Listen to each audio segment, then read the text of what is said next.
Tous les plaisirs et pour moi de vous retrouver ce soir encore pour ce nouveau numéro de l'émission Entretien que vous suivez ici chez nous chaque mercredi 21h45. Nous sommes en rediffusion le jeudi à 5h, les dimanches à 9h30 et les lundis également à 5h. La fois dernière, vous avez suivi un homme qui est passé ici qui nous a parlé de la nouvelle naissance. C'est quoi qu'on gagne, on reçoit lorsque l'on accepte Jésus-Christ dans sa vie comme son Seigneur et son Sauveur personnel. Nous avons parlé autour de ça et nous avons dit qu'on va réserver tous ces mois ici à ces enseignements. Aujourd'hui, il revient, on va poursuivre là où on s'est arrêté hier et puis on va entamer un certain nombre de choses également aujourd'hui par rapport à la délivrance et à tous ces concepts qui entourent la délivrance, les liens, Lazare sort, déliez-le, toutes ces questions-là, nous en parlerons aujourd'hui. C'est le pasteur Jean-Louis Kankondé. Pasteur, bonsoir. Bonsoir. Comment vous allez? Ça va très bien, Dieu nous fait grâce, ça va. On est très content de vous retrouver. Vous étiez là la semaine dernière. On vous retrouve encore cette semaine. On sent que vous amenez une sorte de révolution. J'espère que les gens ne se sont pas mordus le doigt en vous suivant ou que les gens n'ont pas graissé les dents. Parce que moi, je connais les pasteurs aujourd'hui.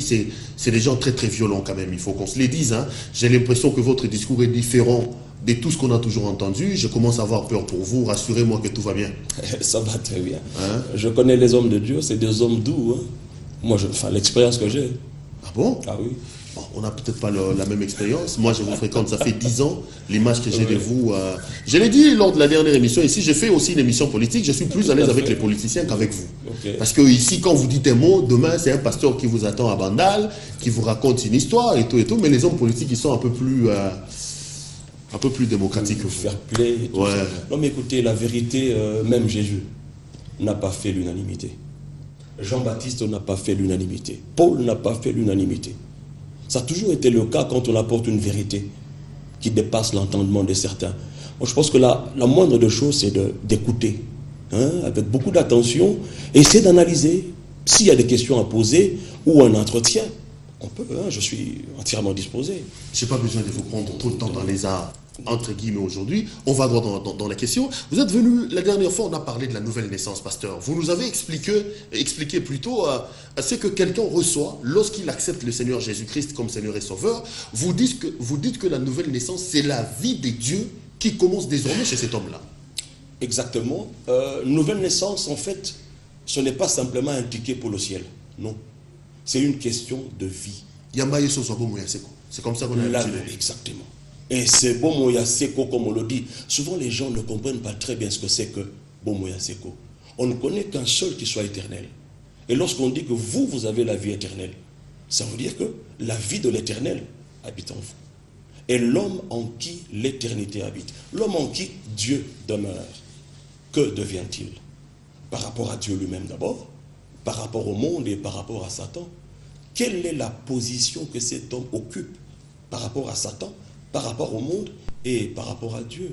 Il y a un lien de paternité qui n'est pas fonction de la chair, ni du sang, mais cela est fonction de l'esprit, qui devient une nouvelle créature. Et cet esprit a commencé à exister, celui qu'on appelle la nouvelle créature, a commencé à exister le jour même où vous avez confessé de votre bouche le Seigneur Jésus, et que vous avez cru dans votre cœur que Dieu l'a ressuscité de mort. Vous devenez une nouvelle personne. Ce n'est pas une réhabilitation, ce n'est pas une personne modifiée, corrigée. Non, c'est un être tout neuf. Je vais donner un exemple. Admettons que je sois né en 1980. J'ai vécu jusqu'en 2000. Et en 2000, je reçois Jésus-Christ. Tout ce que j'ai vécu de 1980 à 2000, celui qui était en moi, c'est ce que la Bible appelle le vieil homme. Et ce vieil homme, le jour où je crois en Jésus, est crucifié avec Christ. En fait, cet homme-là est englouti dans la mort du Christ. Mais remarquez maintenant l'erreur, c'est laquelle? Lorsque nous allons à l'église, on nous parle des choses qui ne correspondent pas à la nouvelle création. C'est des choses que le vieil homme a eu à faire. Or, ce vieil homme était né sous l'empire du péché. Il était pécheur. C'est lui qui avait les boutous, les liens, tout ce que vous voulez de la famille. Et puis la Bible dit que le salaire du péché, c'est la mort. Effectivement, cet homme-là est mort avec Christ à la croix. Et maintenant, si je vis, Ce n'est plus moi qui vis. C'est un être tout neuf qui a commencé. Moi, je suis un peu impressionné par la facilité avec laquelle... À vous entendre parler, les choses sont tellement faciles. Attendez, c'est vrai que je reçois le Seigneur Jésus, je suis régénéré, je suis une nouvelle créature. Mais il y a quand même les conséquences des choses que j'ai faites. La Bible dit, je suis celui qui punit la faute des parents de la première jusqu'à la 4e génération. C'est Dieu lui-même qui en parle. Les tenants de ces genres de théories évoquent notamment ce genre de versets. C'est vrai que je reçois le Seigneur Jésus, mais, pasteur, je ne suis pas né comme sur une pluie. Je suis d'une génération, mon père a fait des choses, ma mère a fait des choses. Il y a aussi un autre travail de délivrance qui doit commencer à partir de là. Je suis d'accord avec ce que vous dites, mais le problème dans tout ça, c'est que nous ne lisons pas attentivement la parole de Dieu. Moi, je veux lire ce passage-là. Et je vais aller au-delà, de là où généralement on s'arrête. Il est dit ceci, dans Exode chapitre 20, verset 5.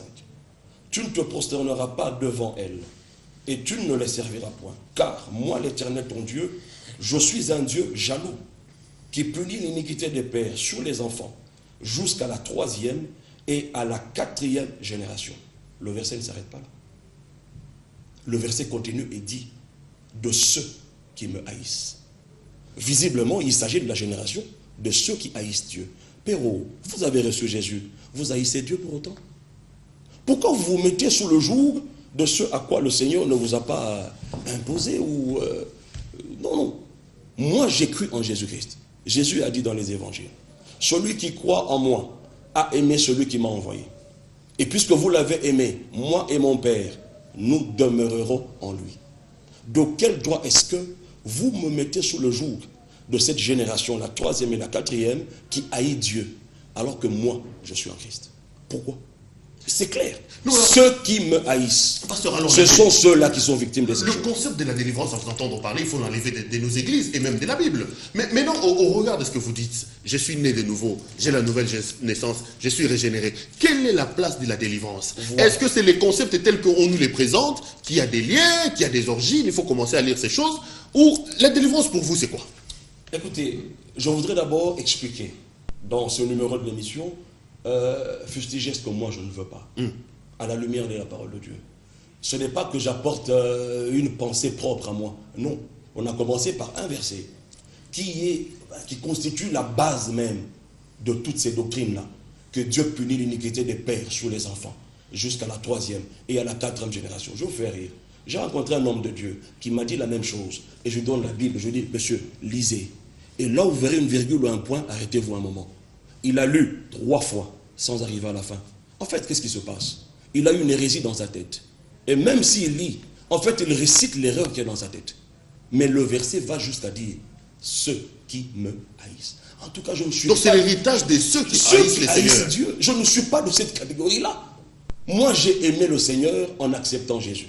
D'office, je passe du royaume de Satan au royaume de Dieu. Je quitte le fait d'être le fils de mon Père et je deviens le fils de Dieu. Et je vais vous donner un autre verset qui justifie davantage ce que je suis en train de dire. Il est écrit dans Ésaïe 53, le verset 6. Nous étions tous errants comme des brebis. Chacun suivait sa propre voie. Et l'Éternel a fait retomber sur lui l'iniquité de nous tous. Lui qui? Jésus. La Bible dit que l'iniquité de nous tous est tombée sur une personne, Jésus. Alors, de quel droit est-ce que vous dites que moi, je suis victime de ces iniquités? Si vous le confirmez, ça veut dire que vous dites qu'à la croix, Jésus n'a jamais porté les iniquités du monde. Et lorsque je reçois Jésus, ce passage prend place dans ma vie. Ce qui me tonne davantage, c'est que ça, c'est avant même que Jésus ne soit crucifié. Mais Ésaïe met ça au temps passé. Ça devrait nous interpeller. Il met ça au temps passé. L'iniquité de mes parents, mes iniquités à moi, une fois que je crois en Jésus-Christ, tout cela, tout son accomplissement dans ce passage. Ésaïe 53, verset 6. Beaucoup ne le savent pas. Voilà pourquoi ils portent le poids des péchés de leurs parents. Et puis écoutez, on est à l'église et on vous dit c'est quoi cette blague? Le juge de ce monde, corrompu qu'il est, inique qu'il est, dit que l'infraction est individuelle. Et le juste juge. Pourquoi va-t-il mettre sur ma tête ce pourquoi Christ est allé mourir?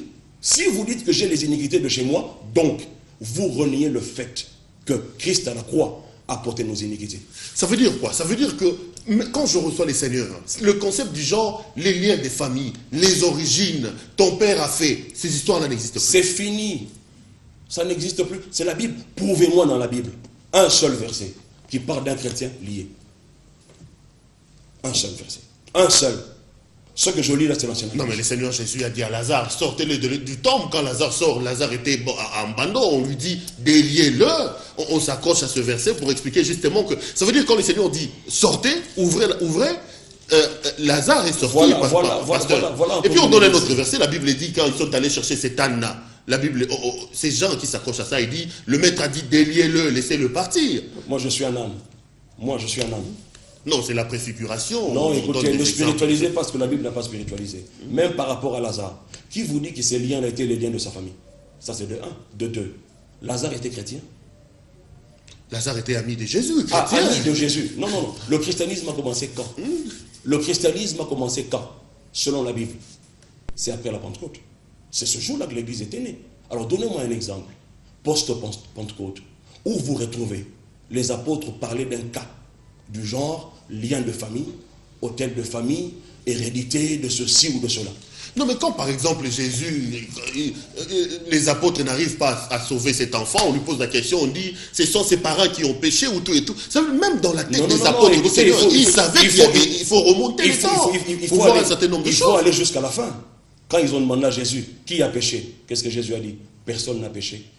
Mais c'est pour que la gloire de Dieu se manifeste au moyen de ce qui va se passer. Non, mais déjà dans le contexte, on peut comprendre que eux qui vivaient avec Jésus savaient que les répercussions de ce que la famille ou les parents de quelqu'un ont fait peuvent retomber sur lui, c'est ça? C'était une mentalité, c'était une habitude. Ce qu'on appelle chez nous ici quinoiserie, qui n'est pas forcément une vérité. Moi, je vais lire la parole de Dieu. Ok. Par rapport à Lazare. Le mort sorti dans Jean chapitre 11, verset 43. Et le mort sorti, 44 plutôt. Et le mort sorti, les pieds et les mains liés de bandes, et le visage enveloppé d'un linge. Jésus leur dit, déliez-le et laissez-le aller. C'est à partir de là que certains se sont basés sur le ministère de la délivrance. Je vais vous étonner aussi. Écoutez, la délivrance n'est pas une spécificité qui a été donnée aux uns et non pas aux autres. Tout ministre authentique, dans l'exercice de son ministère, il est accompagné de la délivrance. Ce n'est pas que je dois arrêter avec mon église, aller chez vous, Perrault, pour que vous me délivriez. Non, parce que je suis un pasteur non délivré. Écoutez, l'appel de Dieu est une qualification. Je ne suis pas contre les particularités. Mais dans ces particularités-là, l'aspect de la délivrance n'est pas une particularité que moi j'ai, que les autres n'ont pas. Écoutez, par exemple, la parole de Dieu banalise ces choses-là. Il est dit, voici les miracles qui accompagneront ceux qui auront cru. On ne parle pas des ministres de Dieu. On parle de tout chrétien qui a cru. Qu'est-ce qu'il fera? Il chassera les démons. Ça, ce n'est pas un aspect de la délivrance. C'est donné à qui? Au ministre? Ou bien à tout celui qui a cru? Non, mais lisons la Bible et comprenons ces choses. Non, mais pasteur, aujourd'hui, j'ai vraiment envie de revenir à Lazare. Okay, alors, donc, parce que Lazare, là, c'est déjà la clé de la délivrance des ténants. Ok, revenons. Parce que les gens qui parlent de la délivrance, ça veut dire que la délivrance, c'est un processus qui commence même quand on reçoit le Seigneur Jésus-Christ. Mais à vous entendre parler, quand on reçoit le Seigneur Jésus-Christ, tout est passé. On ne peut plus parler de la délivrance après avoir reçu le Seigneur Jésus-Christ. En fait, c'est là le problème. En fait, ces gens la confondent en fait. C'est que dans mon âme, à la nouvelle naissance, il ne s'est rien produit. C'est par rapport à mon âme qu'il y a un processus. Mais dans mon esprit, qui est le véritable moi, je suis devenu une nouvelle créature délivrée à 100%. Alors le problème, c'est lequel? C'est que je dois opérer à la dimension de mon esprit. Et pour qu'un esprit opère sur la terre, il doit utiliser un corps physique. Et le corps qu'il va utiliser, c'est celui-ci. Mon corps et mon âme, à la nouvelle naissance, n'ont subi aucune transformation. Et nous pouvons comprendre d'emblée à quel niveau est-ce que Satan peut influencer la vie d'un chrétien. Mais pas la posséder. Parce qu'il n'y a aucun exemple biblique. Le Saint-Esprit et les démons ne peuvent pas cohabiter. Ou c'est la lumière, ou ce sont les ténèbres. Mais les démons peuvent influencer la vie d'un chrétien. Je ne suis pas contre, je voudrais le dire à tous ceux qui nous suivent, je ne dis pas que la délivrance n'est pas biblique.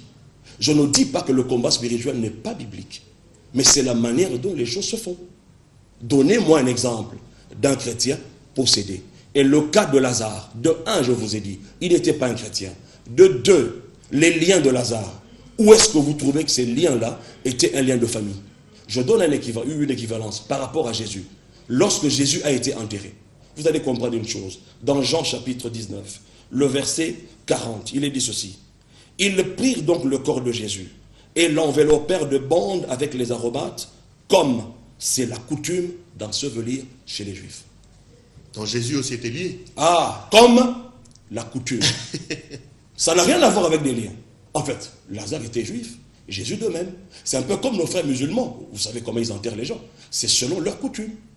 De la même manière qu'en Israël. Tous étaient enterrés, liés. Est-ce que vous retrouvez là un aspect de lien de famille? Alors Jésus aussi avait des liens de famille. Mais lorsque Lazare ressuscite, il ressuscite avec des liens. Mais lorsque Jésus ressuscite, qu'est-ce qui se passe? Allons voir ça. Dans Jean chapitre 20, à partir du verset 4. Ils couraient tous deux ensemble. Mais l'autre disciple courut plus vite que Pierre et arriva le premier au sépulcre. S'étant baissé, il vit les bandes qui étaient à terre. Cependant, il n'entra pas. Simon-Pierre, qui le suivait, arriva et entra dans le sépulcre. Il vit les bandes qui étaient à terre et le linge qu'on avait mis sur la tête de Jésus, non pas avec les bandes, mais plié dans un lieu à part.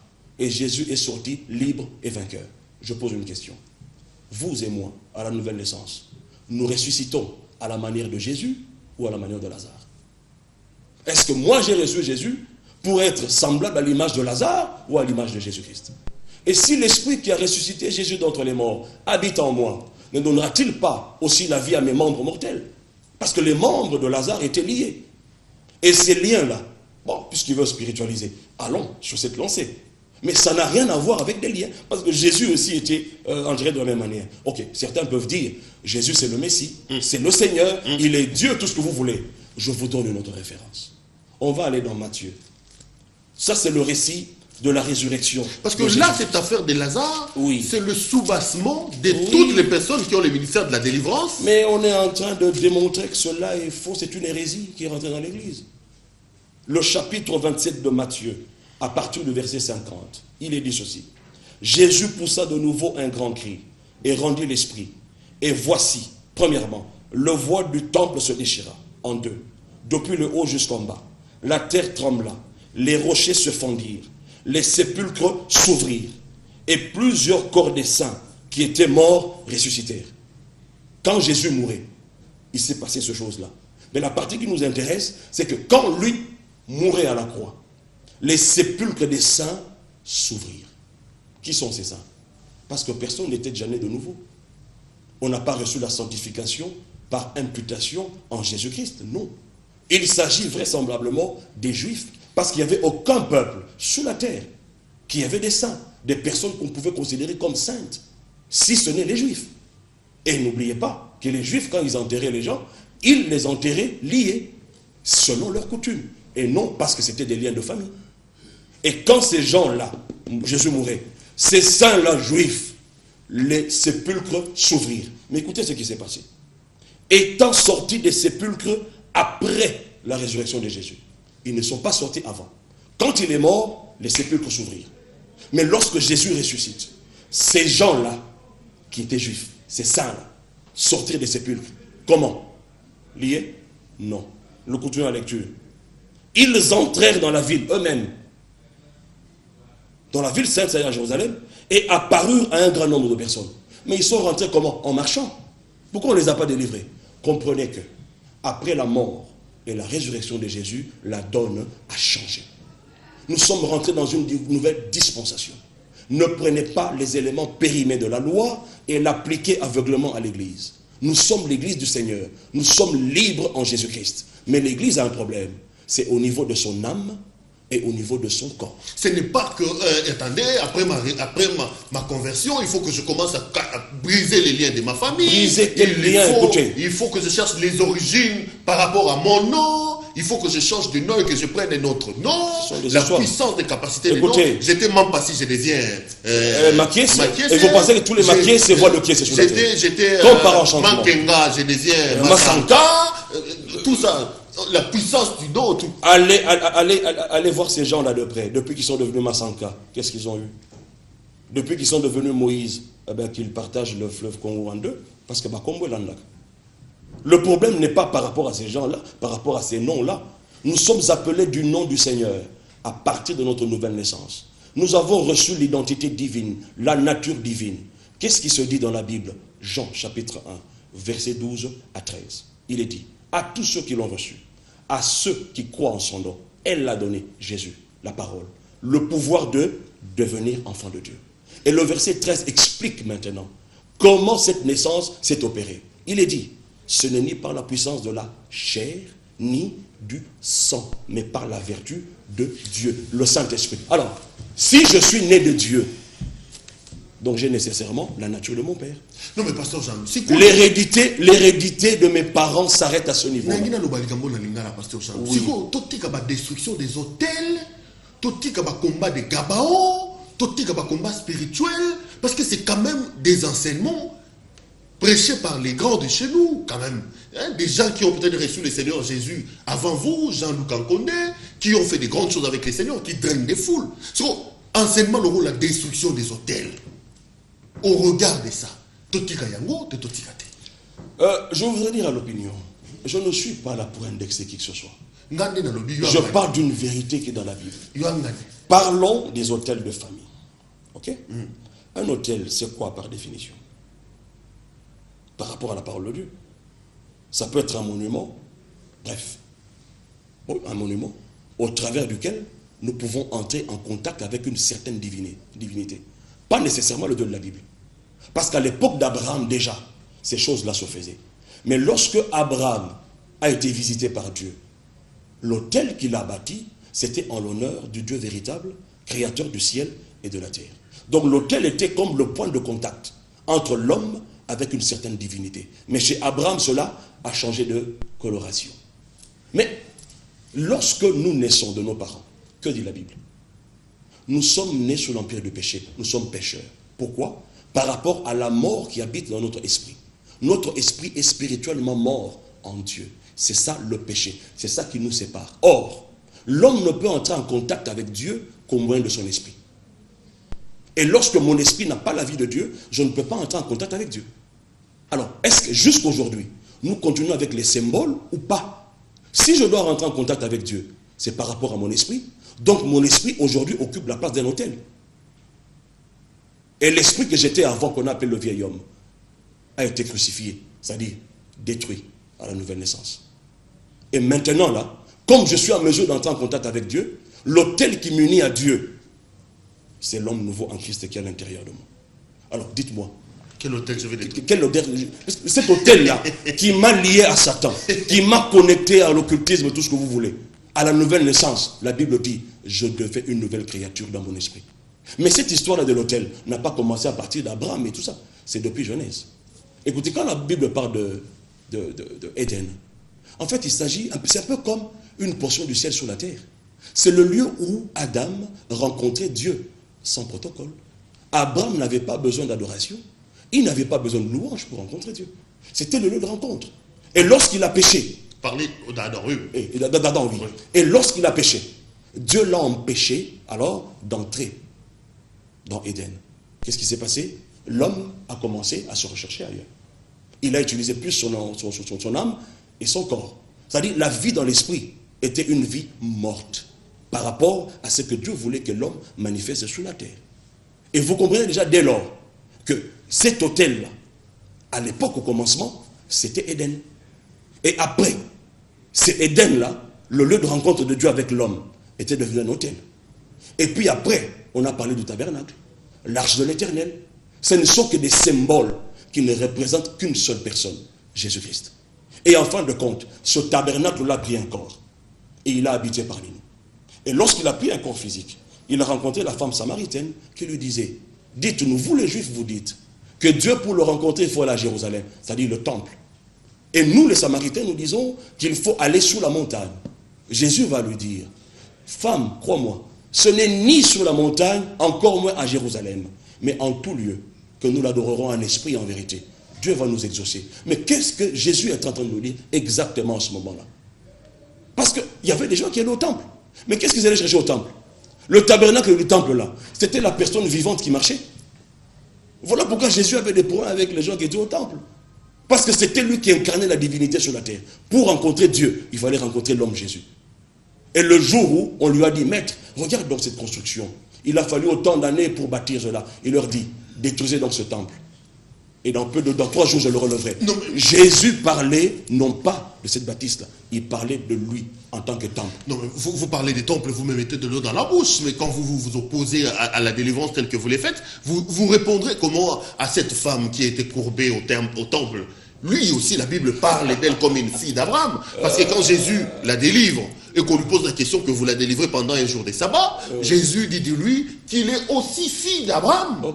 Abraham qui a amené donc l'alliance, qui a fait l'alliance avec Jésus. Donc il y a aussi des exemples comme ça. Paul lui-même, le père des nations, l'apôtre des nations, lui-même dit qu'il me délivrerait de ce mal. Ça veut dire que Paul, lui qui prêche Jésus, avait également un problème de délivrance, tout en ayant déjà reçu le Seigneur Jésus-Christ. Donc là, c'est l'exemple que je vous donne dans le Nouveau Testament, si vous voulez, après que le Seigneur Jésus soit mort et reparti. Paul lui-même cherche la délivrance, il crie, qui me délivrera de tout ça, pasteur Jean? Merci. Je vais vous répondre. En lisant ce verset-là, de Romains 7, 24, que vous ne lisez pas jusqu'à la fin. Vous répétez ce que nous, prédicateurs, nous vous disons. Mais vous ne vous donnez pas la peine de lire ce que la Bible dit. Je commence par la femme qui était courbée. Vous devez savoir d'abord que Abraham, lorsqu'il a été appelé, Dieu lui dira, si tu peux compter les étoiles du ciel et le sable qui est au bord de la mer, ça sera ça le nombre de tes enfants. Il parlait de 2 catégories d'enfants. Les enfants naturels. Par le simple fait d'être né juif, on est descendant naturel d'Abraham. Et les enfants du ciel, ce sont les enfants spirituels d'Abraham.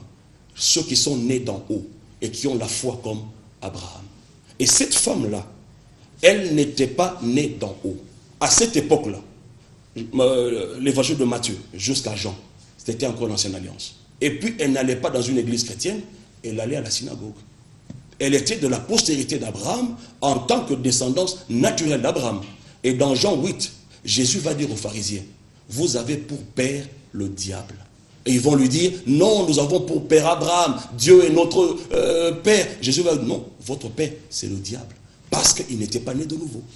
Donc, ne calquez pas ma vie à moi qui suis né de nouveau à une personne qui n'est pas régénérée comme moi. Ça ne tient pas debout.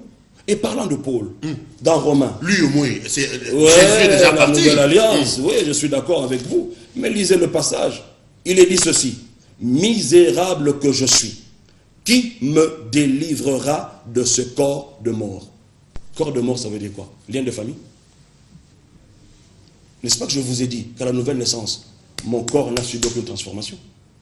C'est ça la vraie place de la délivrance dans la vie d'un chrétien. Il s'agit de la crucifixion de la chair. Ça n'a rien à voir avec les liens de famille. Aussi longtemps que je ne crucifie que ma chair. Je voudrais expliquer ça. Quand on parle de chair, particulièrement dans Romains 5, 6, 7, 8, il ne s'agit pas de la viande que vous voyez ici, votre corps. Quand on parle de la chair, particulièrement dans ces passages-là, il s'agit de notre partie, âme et corps, qui n'ont subi aucune transformation à la nouvelle naissance.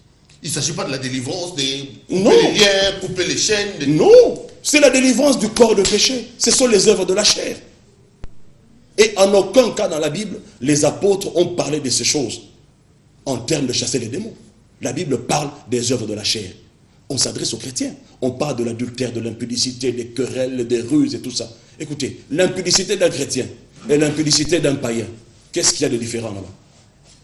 Et pourquoi on appelle le péché et l'âme du chrétien œuvre de la chair? On ne l'appelle pas ça péché, mais on dit œuvre de la chair. La chair, c'est une partie de vous. C'est vous qui êtes censé la maîtriser, la crucifier. C'est pour dire que si vous arrivez à faire ces choses, c'est votre volonté à vous. Parce que nous ne serons jamais tentés au-delà de notre force. Si quelqu'un arrive à pécher, c'est sa propre convoitise. C'est vous donc. Alors ne dites pas que c'est un démon. C'est votre propre convoitise.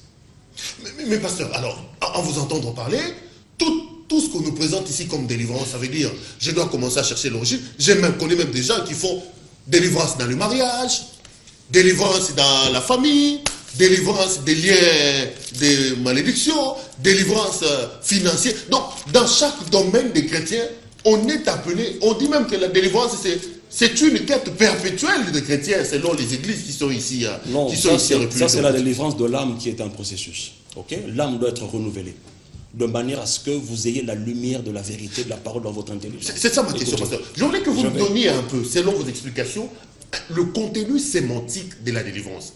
Parce que là, il y a un problème, nous ne mettons pratiquement pas sur la même longueur d'onde. Okay. Ce que moi j'ai toujours entendu quand on parle de la délivrance, c'était quoi? Chercher d'abord les liens, connaître, savoir l'origine du problème. Est-ce que ça ne remonte pas de mes parents? Si aujourd'hui j'ai des problèmes et que je peux divorcer, on va m'amener au stade pour me parler de délivrance dans le mariage, délivrance dans le ceci, délivrance des combats financiers. Mais la délivrance, quel est le contenu sémantique de la délivrance?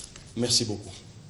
Vous avez dit tout à l'heure qu'il faut chercher l'origine. D'où est-ce que ce mal vient?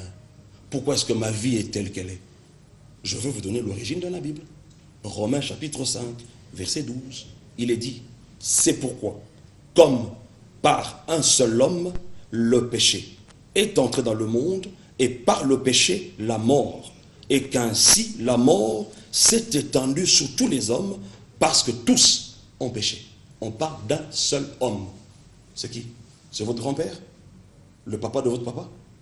Ou bien c'est Adam? Dites-moi, mon frère Perrault, pouvait-on parler de mal si la nature du péché n'était pas entrée? Vous remarquez que c'est cette nature-là qui est à la base, qui est la source de tout ce qui s'appelle mal. C'est la nature du péché. Mes ancêtres, grands-pères, arrière-grands-pères, ne sont que des instruments que Satan a utilisés pour matérialiser le mal qui était déjà entré. Même s'il meurt aujourd'hui, ce n'est pas pour autant que le mal disparaît. Mais il faut que j'apprenne à vivre au-dessus du péché. C'est là le défi du chrétien. Et c'est là qu'il faut chercher la délivrance. Ah, la délivrance de la chair, comme Paul l'a dit. Il dit ceci: je prends plaisir à la loi de Dieu, selon l'homme intérieur. Ça veut dire dans son esprit régénéré. Il prend plaisir à la loi de Dieu, ça veut dire la parole de Dieu. Là habite la nature divine. Il n'y a pas de problème. Mais il se rend compte que dans ses membres, il y a une loi qui s'oppose à celle qui est à l'intérieur. Voilà pourquoi il fait ce qu'il ne voulait pas faire. Il est victime de ces choses-là. Maintenant, il s'écrit: qui me délivrera? Non pas des liens de ma famille, mais de ma nature charnelle. Et l'œuvre de la croix maintenant vient. C'est ça la solution. Quand vous lisez dans 1 Corinthiens, le chapitre 2, le verset 1 à 2, je lis le 2 carrément. Car je n'ai pas eu la pensée de savoir parmi vous autre chose que Jésus-Christ et Jésus-Christ crucifié. Mon frère, nous parlons français. C'est une conjonction de coordination qui relie Jésus-Christ et Jésus-Christ crucifié. Quand nous disons Perrault et Jean-Loup, il s'agit de deux personnes distinctes. Et lorsqu'on dit Jésus-Christ et Jésus-Christ crucifié, c'est deux réalités distinctes. La première, Jésus-Christ, c'est le salut par la grâce. Si vous croyez, vous acquérez une position spirituelle en Jésus-Christ. Mais il faut matérialiser cette position. C'est ça le combat de la foi. Il faut matérialiser cela. Voilà pourquoi tout ce que nous avons reçu en Jésus-Christ, dans les épîtres, ça n'a jamais été écrit au temps futur. Tout est au temps passé. Ça veut dire que c'est un acquis. Maintenant, je dois matérialiser ça. Comment? La deuxième étape, crucifiez-vous. Quel est l'enseignement de la croix aujourd'hui pour nous, qui sommes en Christ? Est-ce un bois qui a cette forme? Simplement. Ou bien le fait de porter une croix sur son cou? Jésus a dit, si vous voulez me suivre, marcher à ma suite, vous devez porter votre croix. Et cela tous les jours. Cela veut dire que Jésus qui est venu nous débarrasser des surcharges de Satan et tout ça, lui-même nous amène encore une autre charge. Est-ce que porter sa croix veut dire ça n'a rien à voir avec les Mikumba. Mais non. Pourquoi Jésus est allé là? Écoutez, il est écrit ceci dans Hébreux chapitre 5, chapitre 10, verset 5. Christ, entrant dans le monde, a dit: tu n'as voulu ni sacrifice ni offrande, mais tu m'as formé un corps. Le corps là dont on l'a formé, en fait, c'était son lieu d'habitation. Le Christ est venu habiter un corps physique. Et c'est ce corps-là qui a été crucifié à cause du fait qu'à la croix, il a porté nos péchés. Mais aujourd'hui, lorsque je reçois Jésus, mon esprit est régénéré. Mais mon corps et mon âme n'ont subi aucune transformation. Alors c'est maintenant qu'on doit nous enseigner la croix. Je voudrais que le message de la croix revienne au centre de l'Église. Et c'est seulement à partir... Mais là, dans la croix, il y a la délivrance de la chair. Je n'enseigne pas une doctrine à part. Dans le salut, c'est un tout. Même la délivrance est dans le salut. Écoutez, si vous prenez un produit pharmaceutique, vous verrez là, sur l'emballage, composition chimique. On vous cite beaucoup de produits qu'on a mis ensemble pour avoir ce petit comprimé. Dites-moi, quand vous avalez ce comprimé, laquelle des composantes reste à l'extérieur? Non, toutes les composantes, vous les avez. Alors, le salut, c'est un tout. Quand vous avez le salut en Jésus-Christ, vous avez tout pleinement en Jésus-Christ. Mais le problème que nous avons, c'est la chair que nous devons crucifier. C'est ça la délivrance du chrétien. Lisez Romains 5, 6, 7, 8. Vous comprendrez la place de la délivrance dans la vie d'un chrétien. Nabuki. Moto. Nini. Tu peux quoi arracher. Nini. Et pas Satan. Parce que Jésus, dans sa parole, dans les épîtres, il est dit que Christ a dépouillé Satan. Mais tu vas arracher quoi chez lui? Mariage d'Abisso, on donne l'exemple de Daniel. La Bible dit que l'ange est venu, il a dit à Daniel que ça fait 21 jours que... mais pourquoi vous voulez toujours vous comparer à l'ombre au lieu de vivre la réalité? Le chemin qui amène au Père, au travers duquel j'ai ma bénédiction matérielle ici sur la terre, c'est Jésus-Christ, le seul chemin. Et celui-là, c'est mon avocat. Vous pensez que Satan, avec ce que Christ a fait à la croix, peut passer par ce chemin, aller chez Christ, aller auprès de Dieu et m'empêcher, moi, ou m'accuser auprès de lui? Même s'il m'accusait, qu'est-ce que Dieu le Père va le dire? Le juste juge. Écoutez, ok, j'ai entendu, hein, mais écoutez, l'avocat, Jésus, où tu es? Voilà, on accuse Péro. Et Jésus, qu'est-ce qu'il va faire? Il dit, mais Père, le sang que j'ai versé, c'est amplement suffisant pour ne pas tuer Péro. Le diable sait qu'il ne peut plus aller auprès de Dieu. Il sait que le chemin qui mène au Père, il n'a plus accès à ces choses-là, depuis que le sang a coulé. Et maintenant, qu'est-ce qu'il fait? Il vient à la porte de ton âme. Il vient toquer. Voilà pourquoi la Bible dit, qui accusera les élus de Dieu? Évidemment, c'est personne. Mais comment les élus s'accusent? D'où viennent ces pensées? C'est Satan qui injecte ça dans nos âmes. Non, mais c'est là, justement, on vous entendre parler que le pasteur devait... C'est là qu'il fallait insister, apparemment, pasteur. Hein? Mais parce que eux-mêmes, les pasteurs qui nous enseignent, apparemment, ils ne comprennent pas la délivrance, à vous entendre parler, et ils ne sont pas délivrés. Pourquoi? Parce qu'ils laissent la vraie partie de la délivrance qui doit concerner l'âme et le corps, ils se jettent dans ces histoires. C'est comme ça que, bon, le gars est protocole, le gars est musicien, le gars est divorcé. Moi, je commence à comprendre... Ce sont les œuvres de la chair. Ce sont les œuvres de la chair. Mais comme ils sont appelés, écoutez, s'il y a des malades, au nom de Jésus, ils seront guéris. Dieu ne se répand pas de son appel et de ses dons. C'est ça le problème. Ce n'est pas parce que j'ai fait un miracle que je suis extraordinaire. Pas forcément. Les miracles, on en fait tout. Vous voulez que je vous amène des vidéos, des témoignages des gens qui ont reçu des miracles? Mais moi, je pense que la meilleure des choses, c'est de communiquer la vie au travers de la parole. Péro peut être malade aujourd'hui, je prie pour vous, vous êtes guéri. Est-ce pour autant que vous verrez une vie dans laquelle la maladie est désormais loin de vous? Mais après 3 mois, vous pourrez revenir encore. Je suis malade, le pasteur pire encore. Après 6 mois, vous revenez. On devient... Non, mais on prêche aussi la repentance quand même dans ce genre de situations. Tika Masumu, Yambaye Sou, ils en parlent aussi, non? Écoutez, Moutoua Yambaye Sou, à côté Tika Masumu, parce que Masumu est la conséquence de la nature pécheresse à Botamanango. Vous comprenez? Il faut faire la part de choses. La repentance d'un païen, c'est de croire en Jésus-Christ. La repentance d'un chrétien, c'est de demander pardon aux péchés commis. Ne faisons pas l'amalgame là-dessus. Parce que des fois, quand on dit Tika Masumut, et puis les gens pensent que quand vous prêchez tous les jours, Ndeko Tika Kindumba, Ndeko Tika Boy, c'est ça prêcher la sanctification. Non. La Bible dit ceci. Si par l'esprit, vous faites mourir les œuvres de la chair, par l'esprit, et non par rapport à mes efforts. Vous pouvez dire à quelqu'un, Tika Kindumba, Tika Boy, pardon, Tika Boy, cette personne-là, a yebi da moté manaye, que makambazo sala, eza mabe. Mais Makasa Kotika est athée. Maintenant, il faudrait lui amener un message qui va l'aider à arrêter avec le mal. Il sait que Koyiba est Amabé. Alors, prêcher la sanctification, c'est amener le moyen au travers duquel l'homme peut vivre au-dessus des péchés. Il ne faut pas faire la différence. Il faut faire la différence entre péché au singulier et péché au pluriel. Au singulier, quand la Bible dit par exemple dans Jean 1,29, voici l'agneau de Dieu qui ôte le péché du monde. C'est un seul péché. Pasteur, je vais résumer. Moi, j'ai reçu le Seigneur Jésus-Christ comme Seigneur et Sauveur personnel. À vous entendre parler, le jour où je l'ai fait, je suis délivré. Oui, parce que moi, je suis esprit. Je n'ai plus de problème de liens, des origines. Dans mon mariage, je n'ai plus besoin d'aller chercher les prophètes. Dans mes finances, dans tout ça. Tout ça s'arrête le jour où je reçois le Seigneur Jésus. Le jour où je reçois Jésus. C'est facile. J'ai l'impression que c'est tellement la loi de la facilité. Vous savez, Vous savez que le salut aussi c'est facile. C'est trop facile à vous entendre. Vous savez, non, écoutez-moi attentivement. Vous savez que le salut aussi c'est facile, mais à cause de sa simplicité, le message du salut devient le message le plus difficile à prêcher. Voilà pourquoi il ne se prêche pas. Il pense que le simple fait de croire en Jésus, ce n'est pas possible.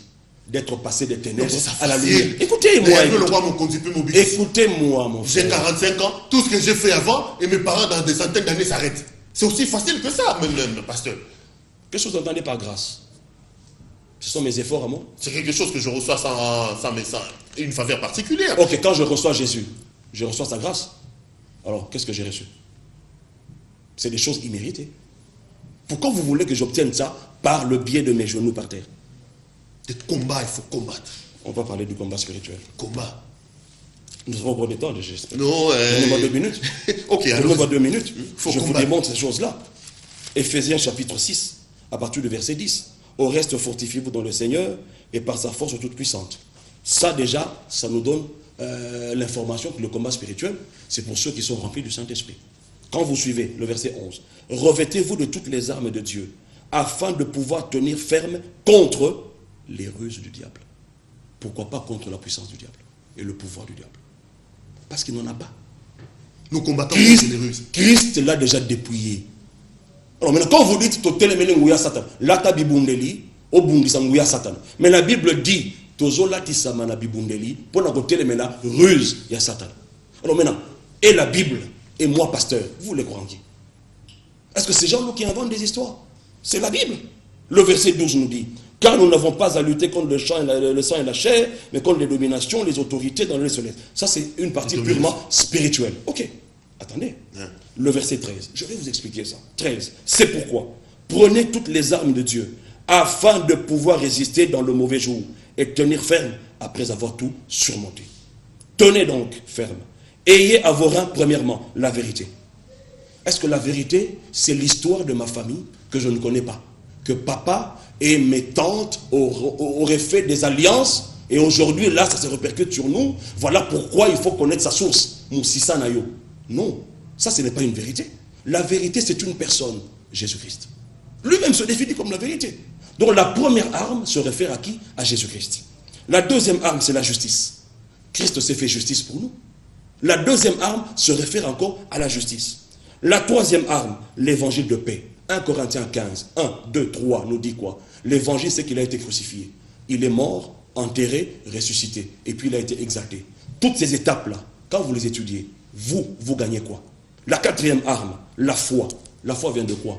De ce qu'on entend. Et ce qu'on entend vient de la parole de Christ. La cinquième arme, le casque du salut. Casque du salut. Le salut ne s'obtient en aucun autre. Toutes ces armes, remarquez que ça ne se réfère qu'à une seule personne. Et jusque-là, on ne parle pas de prière. Mais quand on dit combat spirituel, c'est quoi? Nabuki, Nakangi, Natindi Moto. Jusque-là, où est Moto, où est Nakangi, Napanzi? Il n'y en a pas. Ce sont les armes. Nous continuons. La sixième arme, l'avant-dernière. Oui. Non, là c'est vraiment le point capital. La sixième arme, on parle de l'épée de l'esprit qui est la parole de Dieu, Jésus-Christ lui-même. Toutes les 6 armes ne se réfèrent pas à la prière, mais se réfèrent à une seule personne. Connaître cette personne-là et son œuvre abondamment dans votre âme, cela va vous renouveler. Et la dernière âme qui a trait justement au spirituel, c'est que faites en tout temps, par l'esprit, toutes sortes de prières. Et veillez à cela avec une entière persévérance. C'est quoi la prière faite sous l'action du Saint-Esprit? C'est la prière en langue.